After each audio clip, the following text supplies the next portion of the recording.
Some common sense has been shown by one of our universities over the pro-Palestinian, pro-Hamas and anti-Israeli protests. Deakin University in Melbourne has told the protest encampment to pack up and leave. The uni's letter to protest organisers says they were supposed to wrap up last week and that the camp and the protests are compromising the safety and well-being of students and staff at the campus. Protesters say they'll dig in and defy those orders, so two big questions actually loom. Will the university and the police presumably go in and forcibly remove the protesters? And then will other universities follow suit? Most of the other universities are far too feeble to take any action, so all eyes will be on Deakin for now. The protests continue to make outlandish claims, accusing Israel of genocide and of targeting civilians, claims that are demonstrably untrue. And they continue, these protesters, to barrack for intifada, which is armed insurrection and the killing of innocents by terrorists, and they chant from the river to the sea. In other words, chant for the elimination of the State of Israel. Yet despite these violent chants and the obvious intimidation of Jewish students or supporters of Israel, the university leaders defend these protests on the grounds of freedom of speech. Yeah, freedom for some and intifada for those who disagree. At Monash University, a group of Jewish students and supporters were holding a peaceful ceremony to commemorate the victims of terrorism, the innocent people killed by Hamas on October the 7th. And they were deliberately targeted by pro-Palestinian protesters. Imagine that, targeting a commemoration of innocent terrorism victims. Still, some of these protesters actually say they support Hamas, openly support Hamas. So I guess we shouldn't expect decency. Meanwhile, in Parliament today, Peter Dutton asked a critical question. Prime Minister, 130 hostages still remain in tunnels after the October 7 attacks by Hamas on Israel last year, in which 1,200 people were massacred, and violent anti-Semitism is on the rise here in Australia and indeed around the world. Why did the Prime Minister make a captain's call to back Palestine's bid for full United Nations membership, breaching faith with our Jewish community and decades of bipartisanship and putting us at odds with allies including the United States, the United Kingdom and Canada? Contrary to the Leader of the Opposition's depiction of this, the Australian Government has had a long-term position of support for a two-state solution.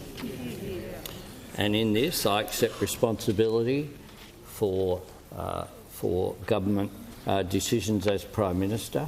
We had a proper process to make that decision through all of our appropriate channels. The people who are vehemently opposed to that resolution, include Hamas, include people who have a view that there should be just a single state from the river to the sea, as the chant goes. That is not my position. That is not the government's position. And it also wasn't the position of Japan, Korea, the New Zealand Conservative government led by Christopher Luxon, ASEAN, of all of those countries who all overwhelmingly voted for that motion. Yeah, also China, Russia, North Korea, Iran, Syria. Why not list all those fellow travellers? And what about the countries Australia did not vote with, like Israel, the United States, the United Kingdom and Canada? Again, lots of words from Albanese with little meaning. Is he actually pretending that the terrorists of Hamas would be disappointed by this propaganda win at the United Nations? Is he saying that rather than rewarding Hamas, Australia's capitulation will rile them? Seriously. The PM needs to understand that mainstream voters might not be quite as gullible as a bunch of university protesters in Palestinian scarves.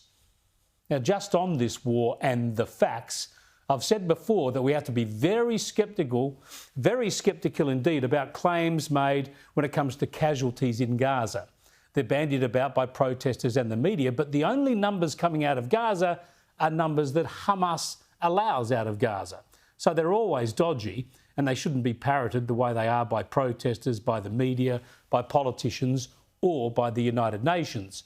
And just to demonstrate this exact point, the UN quietly has dramatically revised downwards its claims about the number of women and children killed in Gaza.